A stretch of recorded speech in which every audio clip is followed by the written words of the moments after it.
Bonjour à toutes et à tous. J'ai réalisé hier matin une conférence à la Cinémathèque française sur, je dirais, le baromètre. Ça fait 7 ans qu'on fait un baromètre sur ce que pensent les Français sur la perte d'autonomie. Alors vous voyez déjà, il faut un problème de vocabulaire. On parle de perte d'autonomie, on ne parle plus de dépendance. Hein. C'est fini, le mot a été banni. Il aurait dû être banni depuis longtemps d'ailleurs. Mais on parle de perte d'autonomie. Si vous avez vu le projet de loi qui est passé le 17 septembre à l'Assemblée nationale, il va passer le 17 mars au Sénat en première lecture. Il repassera après encore à l'Assemblée nationale. Donc c'est de voir quelle est la perception des Français aujourd'hui sur ce sujet. Et c'est un point, c'est pas celui-là, c'est un point qui est important de prendre en compte. Alors, je fais ça par là. Non, non, mais c'est bon, c'est là. Non, il veut plus. Voilà. Voilà, c'est bon. Ça marche. Alors, on va évoquer 3 points ce matin. Le premier, c'est le baromètre CIRF France Info Le Monde. Le journal Le Monde d'hier l'a publié. J'ai des exemplaires qui arriveront en fin de matinée pour vous sur le sujet, sur ces thématiques.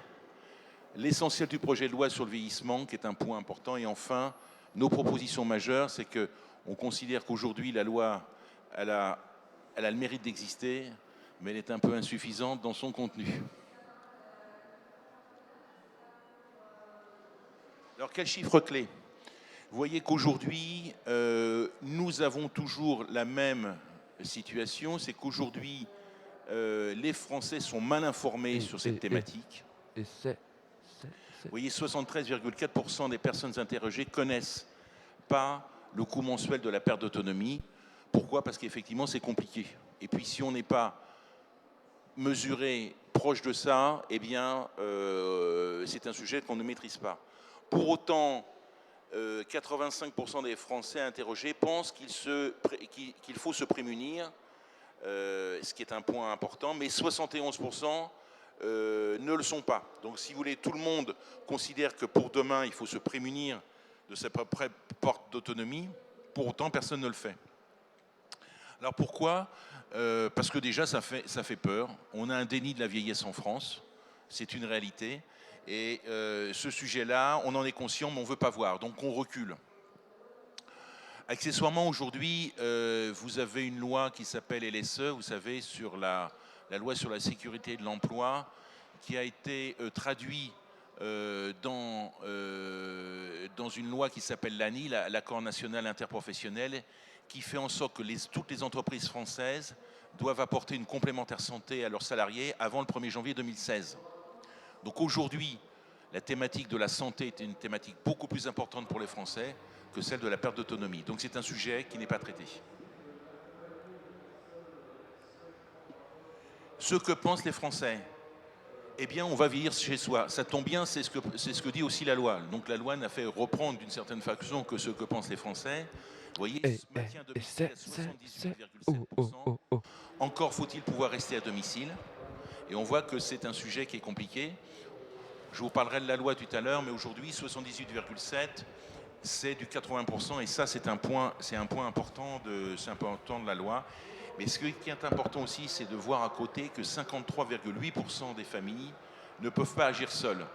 Aujourd'hui, on est dans un sujet où les familles vont dire, eh bien moi, je n'ai plus la capacité d'être en même temps à côté de mes parents, de ma fratrie, et j'ai un sujet au quotidien. Ce qui évoque le sujet des aidants. Aujourd'hui, vous savez, c'est aussi dans la loi, le sujet des aidants apparaît. Et vous voyez qu'à 53%, les Français disent ben moi, je ne pourrais pas être un aidant perpétuel, quotidien, autour de ma famille. Vous voyez bien qu'avec l'espérance de vie, il y aura moins d'aidants demain, moins d'aidants familiaux, plus d'aidants professionnels, mais que ça, c'est un vrai paradoxe aussi. Donc on veut rester à domicile, mais je ne pourrais pas forcément aider toujours mon père ou ma mère ou mes grands-parents sur cette thématique. Le financement des Français, les Français pour un système mixte avec assurance complémentaire. Pourquoi? Aujourd'hui, quand on voit le financement en France, il est public, c'est l'APA. Aujourd'hui, les mesures de financement complémentaire sont des mesures assurantielles. Vous avez 5,5 millions de Français couverts par de l'assurance, qui est en général des contrats collectifs, qui sont inclus dans la santé, ou des contrats complètement individuels, mais qui pèsent peu encore sur les populations. Donc aujourd'hui, quand on demande aux Français ce qu'ils veulent, eh bien ils disent, nous on voudrait une assurance mixte qui soit en même temps ce que fait le public, le Conseil général, et puis des assurances complémentaires. Aujourd'hui, ça ne fonctionne pas bien. Pourquoi? Parce que, si vous voulez, il n'y a pas de lien direct entre ce que le public verse, c'est-à-dire le Conseil général, et ses assurances complémentaires. Donc nous, ce que je dis, et ce que j'ai dit encore hier, c'est qu'il faut un contrat labellisé. Alors ça, tout le monde n'est pas d'accord, mais un contrat d'assurance sur la perte d'autonomie, c'est un contrat à plus de 30 ans. Est-ce que vous vous souvenez que dans 30 ans, vous aurez souscrit ce contrat? La réponse, peut-être, mais aussi peut-être que j'aurais oublié complètement que j'ai souscrit un contrat. Donc ce qui est important, c'est de dire, si on veut qu'on ait un autre type de solidarité à travers l'entreprise ou à titre individuel, il faut des contrats qui soient labellisés pour sécuriser l'assuré et pas l'assureur. Vous voyez ?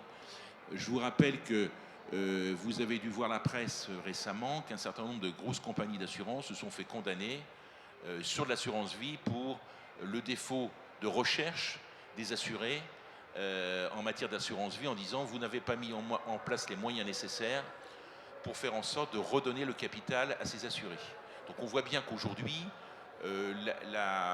les autorités de contrôle sont très vigilantes sur ça.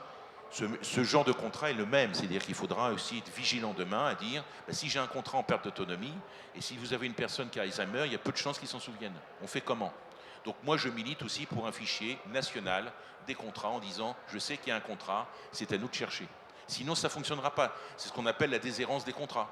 La déshérence des contrats, c'est pas une bonne solution. L'assureur dira oui, mais ça fait des gains techniques. Oui, ça c'est vrai, ça fait des gains techniques parce qu'on ne va pas payer. Mais ce n'est pas la réponse, à mon avis, souhaitable qu'il faut pour les Français.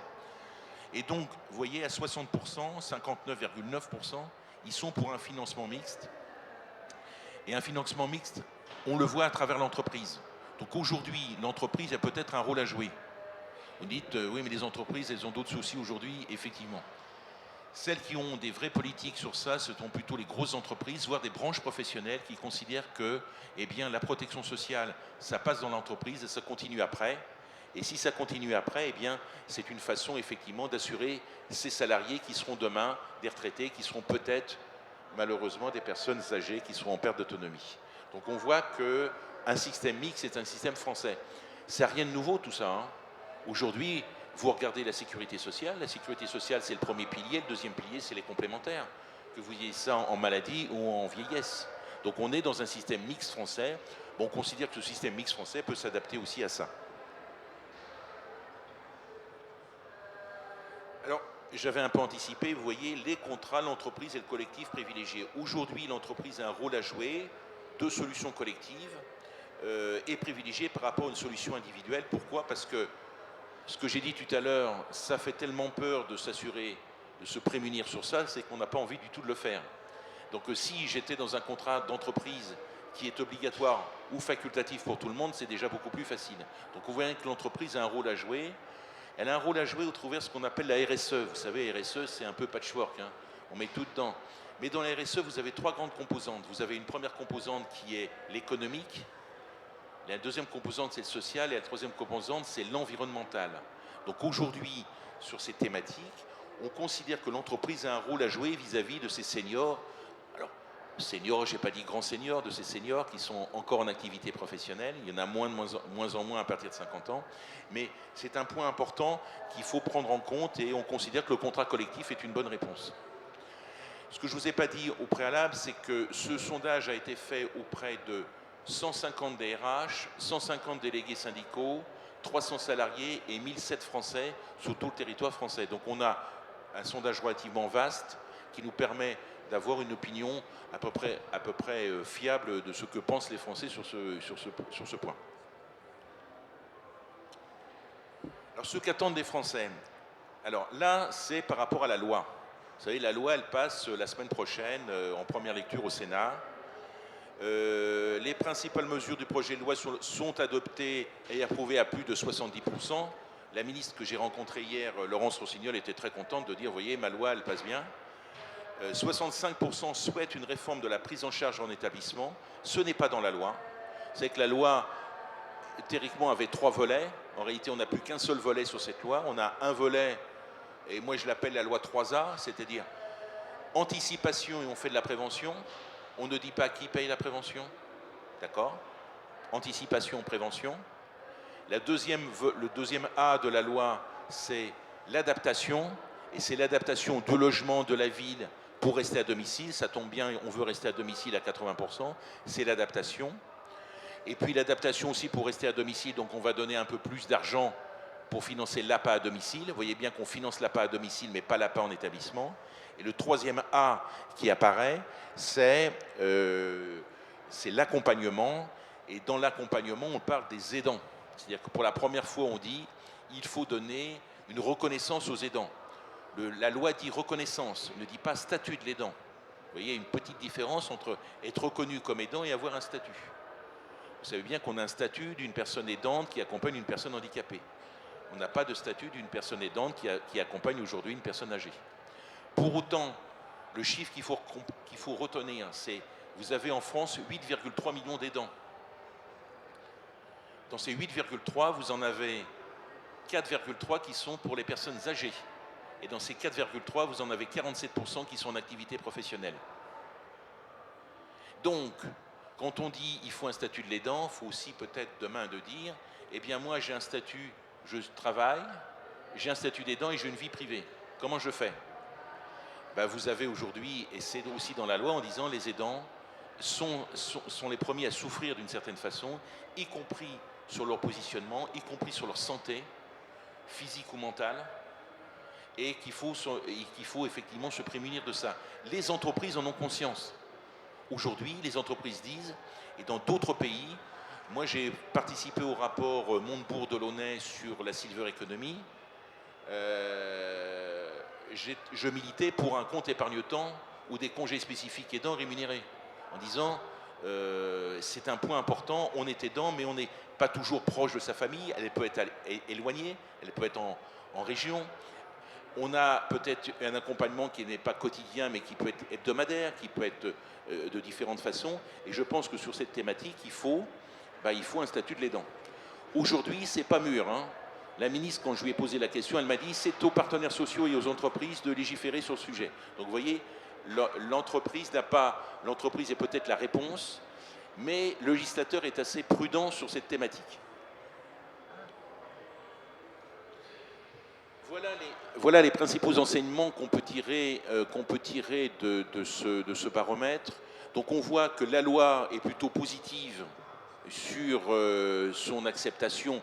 Ça fait quand même quelques années qu'on l'attend, donc elle est ce qu'elle est, mais elle est vue de façon positive. Ce qui n'est pas traité dans la loi, et ce qui est important, c'est ce que je vous ai dit, c'est l'établissement n'est pas traité, et le coût en établissement n'est pas traité. Et surtout, ce qui n'est pas traité, c'était le troisième pilier, c'est le financement pérenne. Aujourd'hui, on n'a pas un financement pérenne. Vous savez qu'aujourd'hui, les 645 millions qui sont prévus dans la loi pour le financement se fait principalement à travers les retraités. C'est la CASA, c'est les retraités qui ont des moyens, qui vont financer d'autres retraités qui n'en ont pas. Donc, effectivement, c'est une solidarité, mais ce n'est pas un financement public. D'accord ? Et cette CASA qui fait 0,30 a été prélevée déjà depuis 2013. Donc, si vous voulez, aujourd'hui, ces fonds ne sont pas ciblés sur les personnes âgées. D'accord ? C'est la CNSA qui va les récupérer, mais ce n'est pas ciblé personnes âgées. D'accord ? Donc ça, c'est un point important. Ce qu'il faut voir aussi, c'est qu'au niveau des conseils généraux, quand la Caisse nationale de solidarité pour l'autonomie a été créée, le financement était de 50% par l'État, 50% par les départements. Aujourd'hui, le financement, c'est 30% par l'État, soit 70% par les départements. Donc on voit bien que le département, ils sont exsangues, encore plus demain quand on va faire encore des économies, et qu'aujourd'hui, un département finance à 60% l'action sociale publique, c'est-à-dire les personnes âgées, les personnes handicapées, le RMI-RSA, un peu de médecine, l'enfance bien sûr, et un peu de médecine généralisée. Donc on voit que globalement sur tous les départements, je laisse de côté les DOM et les TOM, 60% du budget est financé sur ces 4 catégories par les départements. Ça c'est un point important et on voit bien que dans le financement, effectivement, les départements ne pourront pas plus se financer. Et même si la CNSA redistribue de l'argent aux départements les moins riches par rapport aux plus riches, ce n'est pas suffisant. La CNSA avait été créée en 2006, après la loi sur la loi sur le handicap, et elle avait pour mission de répartir à 2 tiers pour les personnes âgées et 1 tiers personnes handicapées. Aujourd'hui, c'est 50-50. Donc vous voyez que même dans la redistribution, et ça c'est un vrai sujet de demain, qu'on distingue largement le financement des personnes âgées et des personnes handicapées.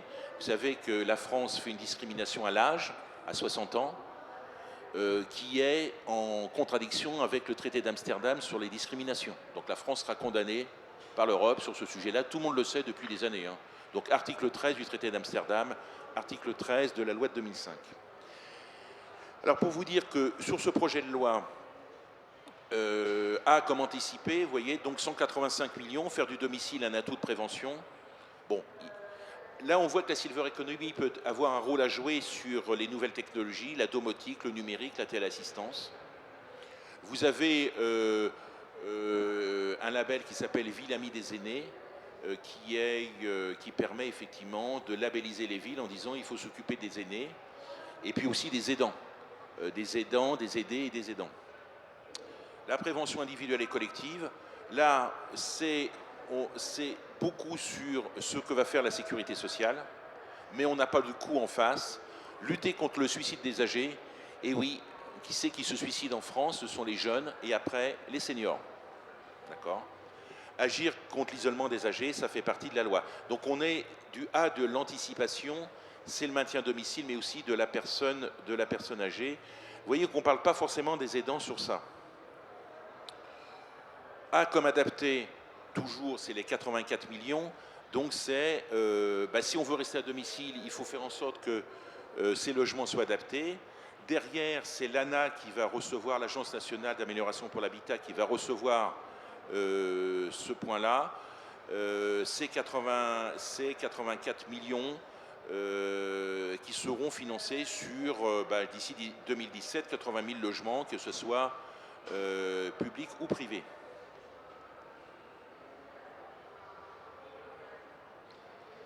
A comme accompagné, donc là 460 millions, c'est le gros du morceau, c'est l'APA à domicile, donc on réévalue l'APA à domicile, on soutient les aidants pour 78 millions, et vous voyez c'est 78 millions pour 4,3 millions de personnes aidantes. C'est l'aide au répit, vous voyez que l'aide au répit c'est 500 € par an, c'est notoirement insuffisant.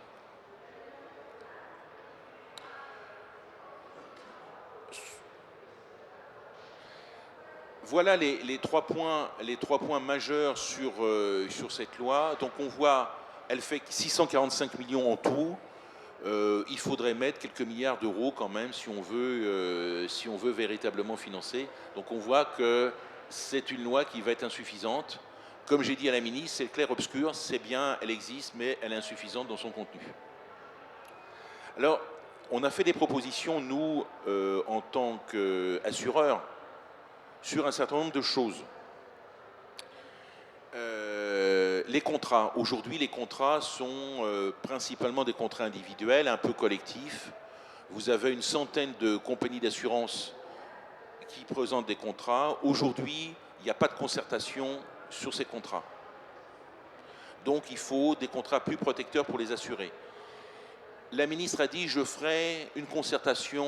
Aujourd'hui, elle n'est pas ouverte. Donc, il va falloir qu'elle se fasse réellement en disant, est-ce que c'est au législateur de coordonner? Est-ce que c'est aux assureurs de se coordonner eux-mêmes pour dire voilà ce qu'on veut mettre en place? En gros, des contrats d'assurance perte d'autonomie un peu responsables, ce qui n'existe pas.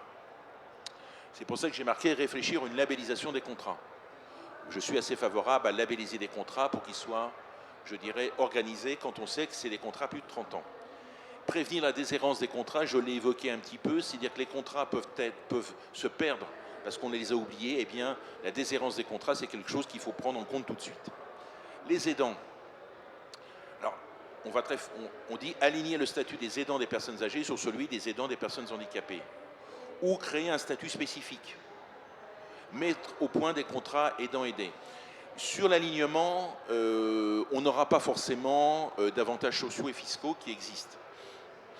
Mais si j'ai un statut spécifique, je peux avoir des aménagements d'horaire, des congés, éventuellement des compensations financières, c'est-à-dire un vrai congé aidant qui existe dans d'autres pays. Vous savez qu'en Allemagne, aux Pays-Bas, dans d'autres pays, on a des jours pour aidants qui sont donnés à partir du moment où on a un statut d'aidant. Donc ça, je pense que c'est quelque chose qu'il faut mettre en avant et puis mettre au point des contrats aidant-aidés. C'est-à-dire que si vous assurez aujourd'hui, et en général les Français s'assurent autour de 60 ans, pour un probable éventuel perte d'autonomie à 90, pas avant. Donc vous voyez, 30 ans plus tard. Et si j'avais un contrat qui permette de dire, moi en même temps j'ai un contrat qui me permet d'être un aidant de mes parents, et demain malheureusement je peux être aussi un aidé. Eh bien ce contrat aidant-aidé n'existe pas aujourd'hui. C'est peut-être ça la réponse aussi qu'il faut prendre en compte en disant, un contrat à 30 ans, ben moi je l'aurais complètement oublié, mais si j'ai un contrat aidant-aidé, eh bien au quotidien je vais voir, je pourrais au moins avoir une permissivité dans mon entreprise de pouvoir travailler, d'aménager mes horaires, et ça je pense que c'est un point important. Toujours dans les propositions, la gouvernance. Vous savez que quand on a une loi, on a toujours un 4e chapitre qui s'appelle la gouvernance de la loi. Ça fait partie des choses qui se font. On n'a pas de représentativité équitable ni au plan national ni au plan départemental. Donc la CNSA, tout le monde n'est pas autour de la CNSA. Vous savez, la CNSA, la Caisse nationale de solidarité pour l'autonomie, tout le monde n'est pas présent, il faut que tous les acteurs soient présents. Le Haut Conseil de la famille non plus et des âges de la vie. La conférence des financeurs, les conseils départementaux de la citoyenneté et de l'autonomie. On voit bien qu'au plan national et territorial, eh bien, il faut que tous les acteurs qu'ils financent, et pas simplement le public, soient représentés. Donc ça, c'est un point important, mineur par rapport aux 2 autres axes contrats et aidants, mais c'est un point important de la gouvernance. La formation, il n'y a pas de service civique intergénérationnel sur ce sujet-là, on pourrait le créer, c'est un point important, personne n'y a pensé. Et développer la VAE, c'est la validation des acquis de l'expérience.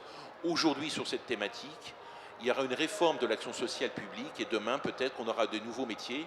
Vous savez, ça existe, c'est ce qu'on appelle en anglais les care managers, c'est-à-dire ceux qui vont être gestionnaires de cas. Alors, c'est pas très beau en traduction, mais ils vont dire, ben moi je connais, je sais comment vous partagez vos informations et je sais comment, en fonction de votre environnement, vous êtes dans une ville, vous êtes dans un milieu rural, comment on va vous aider avec votre environnement et comment on va être au plus juste de vos besoins.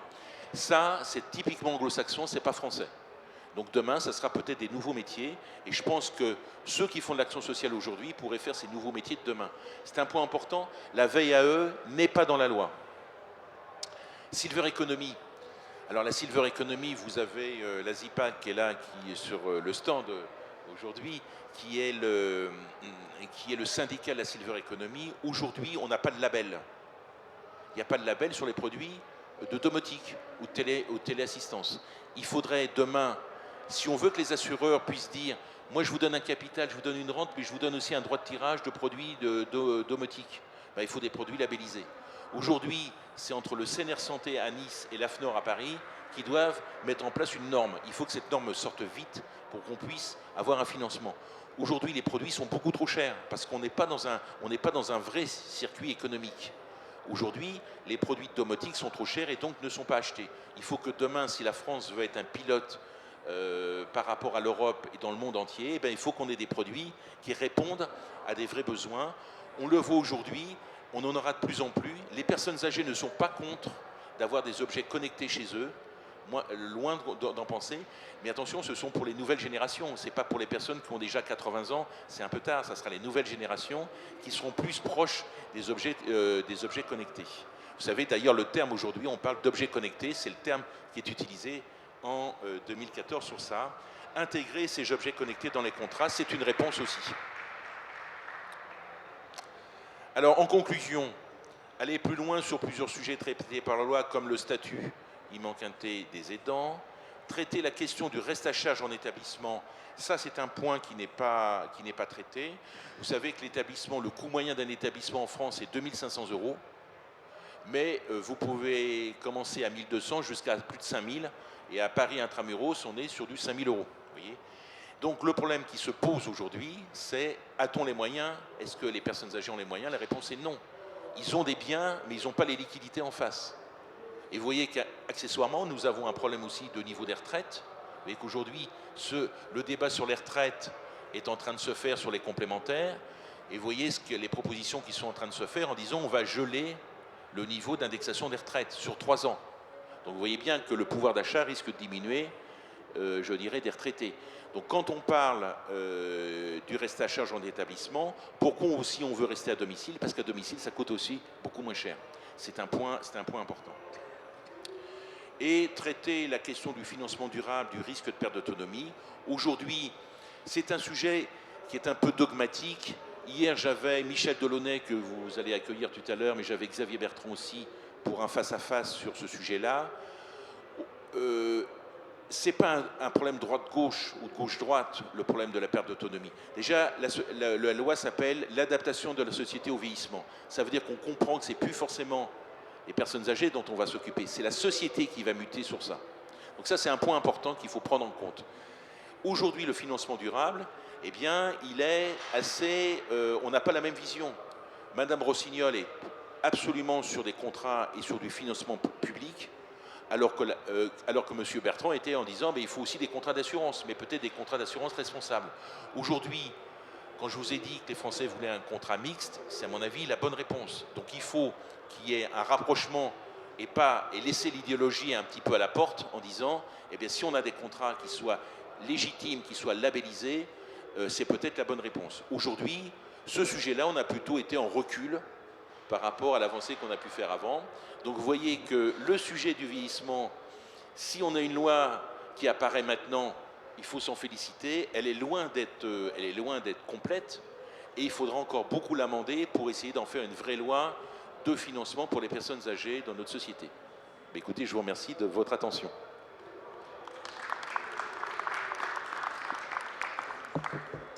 Et je suis à votre disposition si vous avez des questions.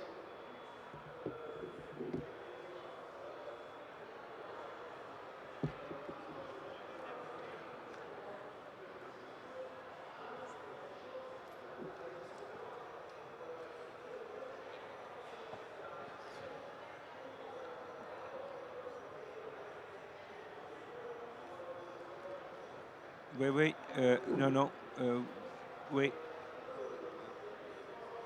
Allô, 1, 2. Merci. Oui, merci monsieur de votre intervention, parce que j'ai appris beaucoup de choses. Et je vais être très pragmatique, hein, je veux dire, est-ce qu'il va y avoir un document qui va synthétiser un petit peu tout votre exposé?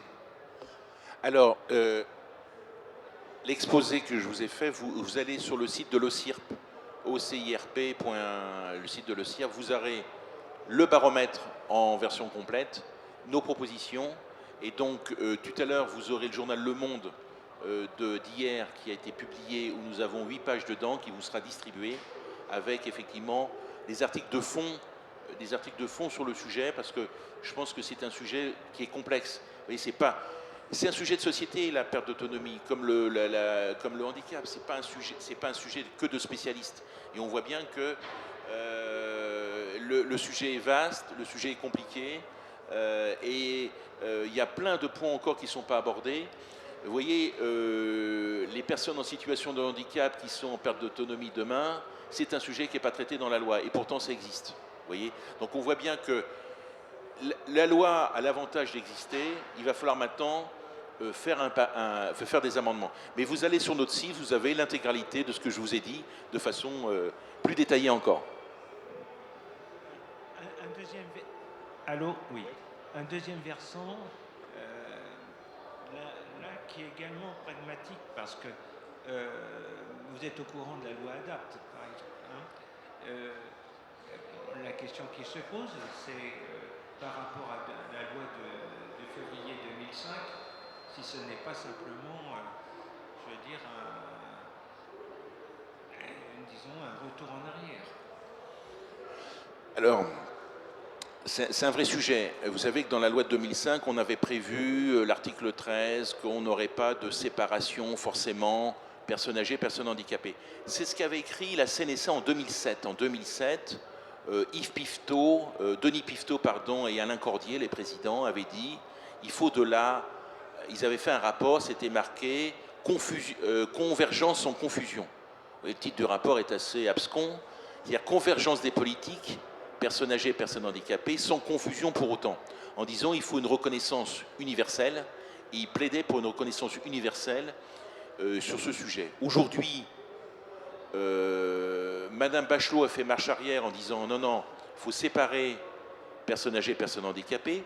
Le gouvernement Ayrault, comme le gouvernement Valls, sépare les politiques personnes âgées et personnes handicapées. Et aujourd'hui, on est sur deux sujets qui sont, on n'a pas, je dirais, de passerelle entre les deux. C'est un sujet de société pour demain. Aujourd'hui, les personnes en situation de handicap sont mieux traitées que les personnes âgées. Financièrement, ils ont plus d'aide, c'est évident. Si vous lisez, mais c'est ce qu'on lit jamais, c'est le PLFSS 2014, c'est-à-dire le projet de loi de finances de la sécurité sociale en 2014.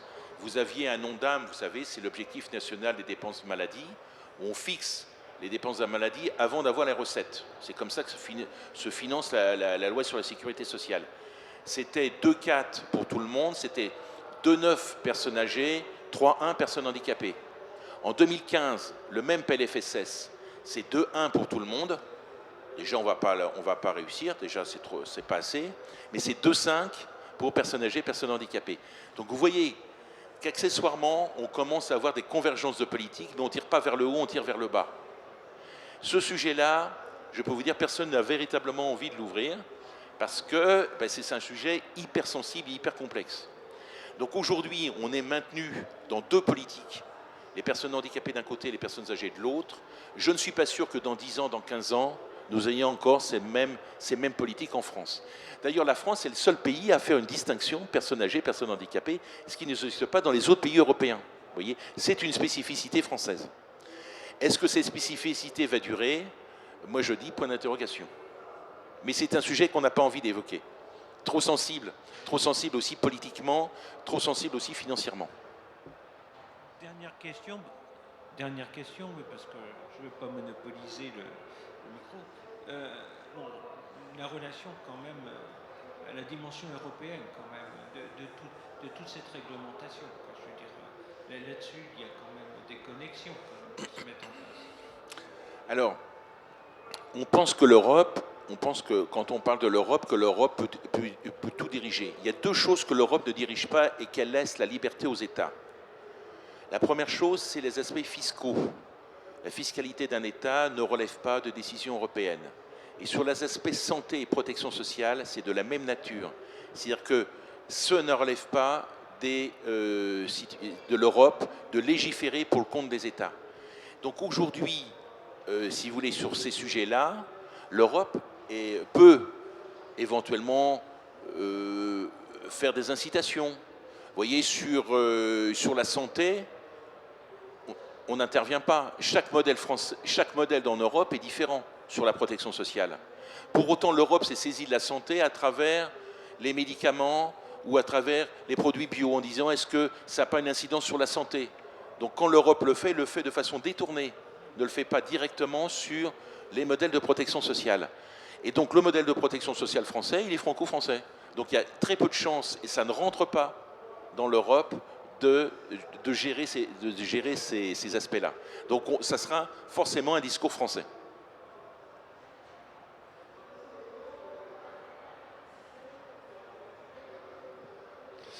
Bonjour, moi j'ai une question sur la formation. Où en est-on en France dans l'enseignement en fait de toutes les solutions, j'allais dire pour cette transition démographique? Je parle des ingénieurs, je parle des ergothérapeutes, je parle des archives, tous ces sachants. Est-ce qu'aujourd'hui on forme dans ces grandes écoles des gens qui alimenteront demain le marché, parce qu'il faut bien parler d'un marché, de la silver economy?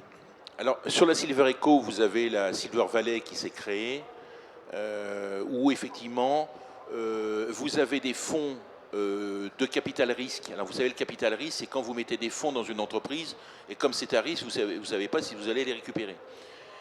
Celui qui a financé ça, entre autres, c'est la Caisse des dépôts. C'est le fonds CISA, qui est le fonds d'innovation sur les objets domotiques ou télémédecine. Quand on parle de silver economy, il y a deux pistes. Il y a soit la domotique, pour rester à domicile, soit vous avez la télémédecine qui en fait partie. Vous apercevez aujourd'hui que la télémédecine ne fonctionne pas encore très bien en France. Pour autant, vous avez aujourd'hui des objets connectés qui vous prennent la tension, la température, la fréquence cardiaque.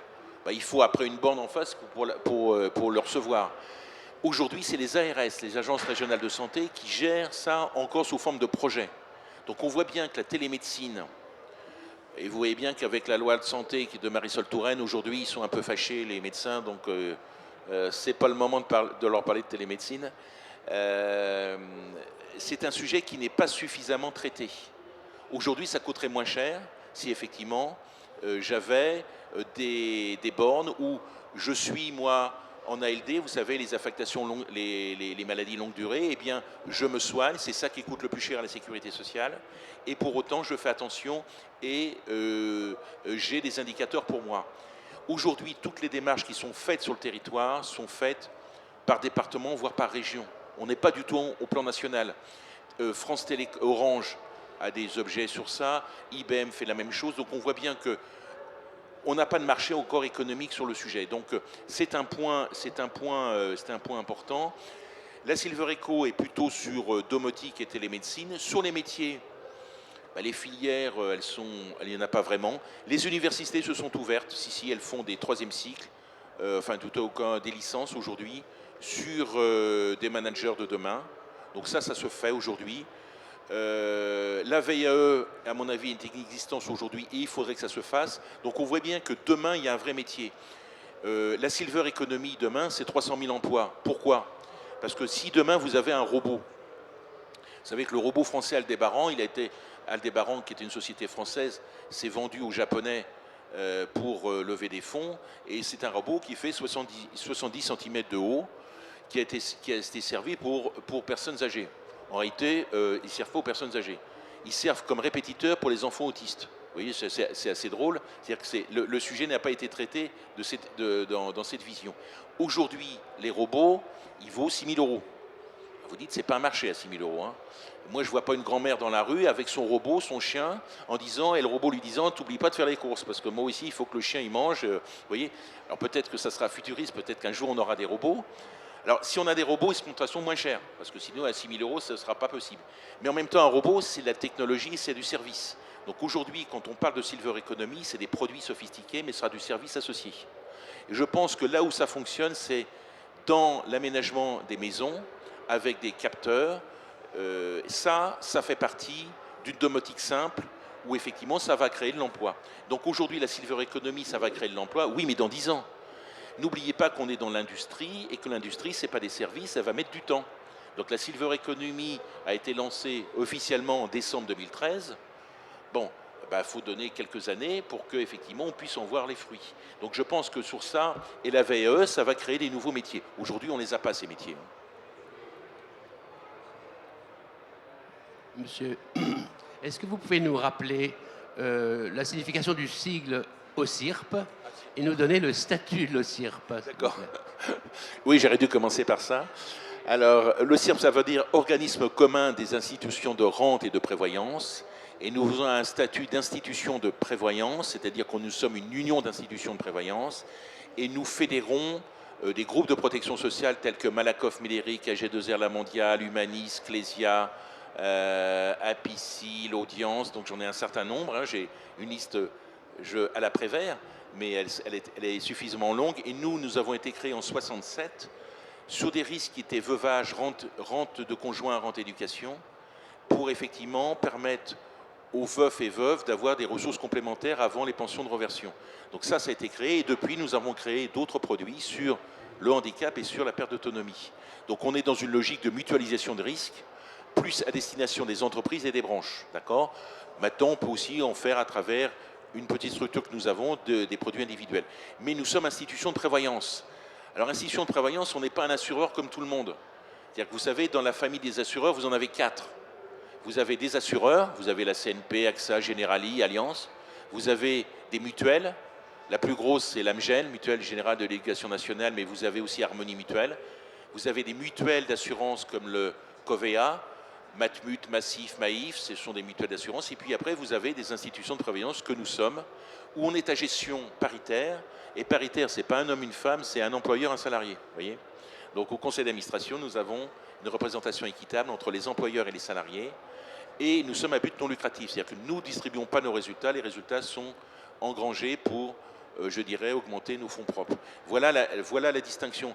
Tout à l'heure, quand je dis « moi, je veux des contrats responsables », on voit bien qu'on n'a pas la même philosophie entre un assureur pur et nous, parce que, bien sûr qu'il faut faire des résultats, parce qu'on a tous la même tutelle aujourd'hui, mais pour autant, on a des philosophies différentes et on a l'action sociale par rapport aux autres. Et nous, on dépend du livre 9 de la sécurité sociale. Pourquoi? Ce que ne fait pas la Sécu, c'est les complémentaires qui le font. Vous voyez, la sécurité sociale, quand elle ne fait pas, nous, on fait à la place de la sécurité sociale. Alors, pas à la place, on complémente la sécurité sociale. Voilà le statut de l'OCIRP. Alors moi, j'ai fait ma carrière au ministère de l'Équipement. Et au ministère de l'Équipement, il y a aussi une mutuelle qui s'appelle la MGET, si je me souviens bien. Et dans mon contrat MGET, chaque mois, je paye quelque chose, en particulier pour la dépendance. Oui. Ça fait partie aussi de l'OCIRP ou pas? Non, la MGET ne fait pas partie de l'OCIRP.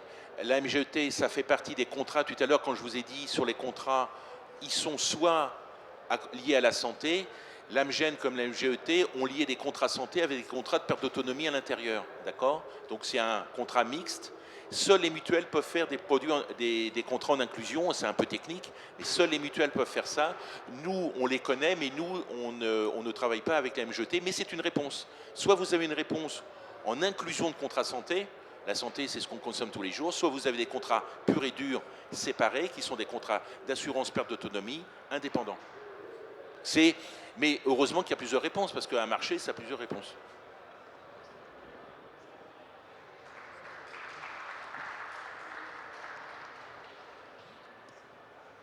Oui, monsieur, je suis gérontologue et il y a une étude du professeur Gilles Kemoun qui a démontré que la première cause d'entrée en dépendance chez les seniors, c'est la chute. Et c'est également la première cause de mortalité, puisqu'il y a 10 000 morts par an chez les seniors, consécutivement à une chute à domicile ou dans la rue. Vous avez parlé tout à l'heure, et alors là j'ai très attentivement écouté ce que vous avez dit sur la concertation des assureurs en matière de création d'un contrat responsable, un contrat perte d'autonomie responsable. Le simple aménagement d'un domicile par la domotique notamment, par l'enlèvement d'obstacles qui peuvent favoriser la chute, le simple aménagement, le simple diagnostic prolonge scientifiquement, ça a été démontré, prolonge de 18 mois à 2 ans l'entrée en dépendance d'un grand senior, plus de 85 ans. Quand on sait le montant de la rente viagère mensuelle moyenne d'un assureur perte d'autonomie, le simple diagnostic ne coûte pas la moitié de la dite rente mensuelle viagère. Est-ce que l'idée d'inclure le diagnostic en amont de la souscription, au moment de la souscription, en amont de la création du contrat, ne serait pas une piste que l'OCIRP pourrait favoriser? Alors, vous avez raison. Aujourd'hui, les contrats dépendance, on en a par plusieurs générations. En général, on donne un capital et puis on va donner une rente. Mais on peut aussi faire du diagnostic. Aujourd'hui, le diagnostic n'est pas fait. Les ergothérapeutes, vous en parlez, c'est une profession pas libérale. Vous n'avez pas aujourd'hui, alors pour répondre à la formation, vous avez un déficit d'ergothérapeutes sur le territoire. Il faudrait peut-être en trouver.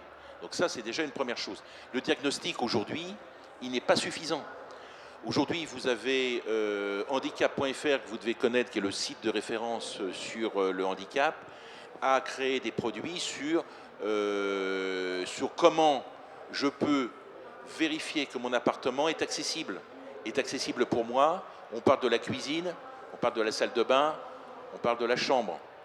Aujourd'hui, ça n'est pas suffisant et je pense que demain, et c'est là les vertus, je crois, de l'Internet et de tout le digital, c'est de dire ça va coûter moins cher pour faire des diagnostics. Néanmoins, il faudra faire passer un ergothérapeute pour valider l'adhésion sur ça. Ça fait partie des réflexions que nous avons effectivement quand on dit il faut 80 000 logements adaptés. Maintenant, sur les causes de décès des personnes âgées, il y en a 3. Effectivement, il y a la chute, mais la chute est la dernière. La première des conséquences, je dirais, sur les personnes âgées de cause de mortalité, c'est déjà la malnutrition. Et malnutrition, pourquoi? Parce que j'ai un problème de dentition. C'est une des premières causes. Donc vous voyez qu'on pourrait aussi faire de la prévention. On finance, de toute façon, dans la Haute-Loire et dans la Loire, des choses avec des anciens chirurgiens dentistes qui se baladent en camionnette, avec un fauteuil, pour vérifier que dans les EHPAD, effectivement, les personnes peuvent encore se nourrir correctement. Là, vous voyez bien que c'est un vrai sujet. Le premier sujet, ce n'est pas la chute, ça va être les dents. Alors, les dents, pas les dents, L, apostrophe AI des ANT, hein, c'est les dents en 2 mots, hein, vous voyez. Je fais de l'humour là. C'est les dents et la nutrition. La deuxième cause de mortalité, c'est le mélange des médicaments. Ah oui, le mélange des médicaments, c'est la deuxième cause de décès des personnes âgées. La troisième cause, vous avez raison, c'est les chutes. Donc on voit bien que sur cet aspect prévention, ne serait-ce qu'une chose très simple, on se mélange dans les médicaments. Eh bien, vous avez des piluliers électroniques. La Silver Economy est là pour faire ça, pour dire les médicaments, ils sont dans la boîte, c'est donné par le pharmacien peut aider, et puis les médicaments à telle heure, ils tombent, et on ne peut pas avoir les autres. Et puis on évite de les donner aux chiens et aux chats. Hein, on ne confond pas les médicaments avec les croquettes, vous voyez. Mais des fois, ça arrive. Eh bien, ce genre de choses, c'est de la prévention pas très chère. C'est de la prévention pas très chère pour rester à domicile.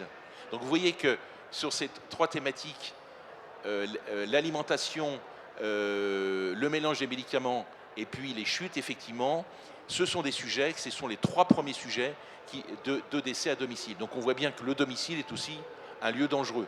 Enfin, dangereux pour une personne âgée qui est en perte d'autonomie.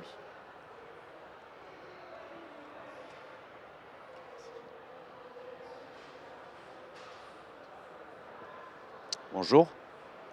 1, 2. 1, 2, voilà, pardon, excusez-moi. Je voulais, moi, en continuité de ce sujet de prévention, je crois d'ailleurs qu'il y a des plateaux, hein, il y a pas mal de caisses complémentaires qui se réunissent pour offrir en fait des solutions d'intervention à domicile, justement avec des équipes d'ergothérapeutes concentrés. C'est bien de faire un diagnostic. Encore faut-il derrière, dans l'intérêt des personnes âgées et des aidants, avoir la possibilité de faire les travaux. Alors on sait aujourd'hui qu'il y a des aides, hein, vous en avez parlé un petit peu, l'ANA, bon, sous certaines conditions, qui ne sont pas énormes et puis qui varient selon l'enveloppe.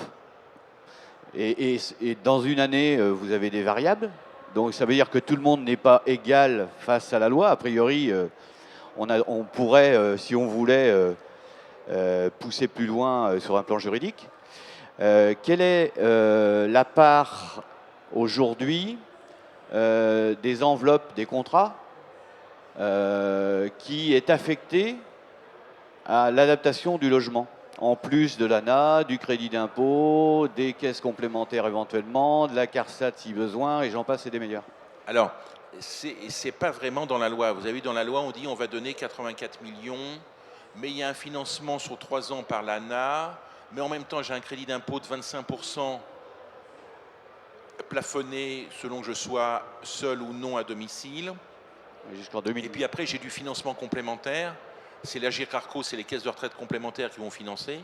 Ce sont des mutuelles qui vont financer. Ce sont des institutions de prévoyance qui vont financer. Donc aujourd'hui, je dirais l'enveloppe globale de ça, elle est inconnue. Vous avez les CARSAT aussi, vous avez raison. Les CARSAT finançant, vous savez, l'APA finance de 1 à 4.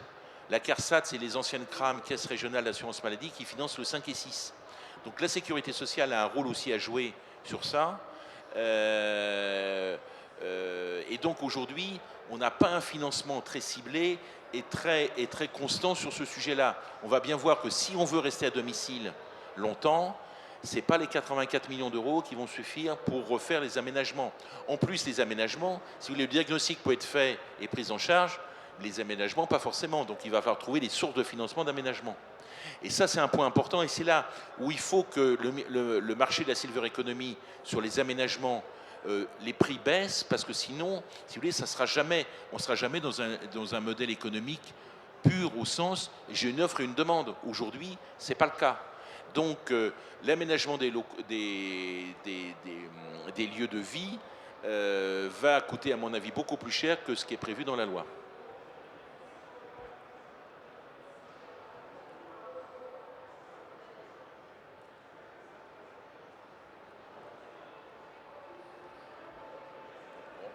Écoutez, merci de votre attention. Et donc, vous aurez le journal Le Monde qui va arriver, à mon avis, dans pas trop longtemps, qui résume aussi la journée que nous avons fait hier avec ce sujet de la loi. Et je dirais qu'il a le mérite d'exister. Voilà, elle a le mérite d'exister. Pour autant, elle est insuffisante dans son contenu. Merci à vous.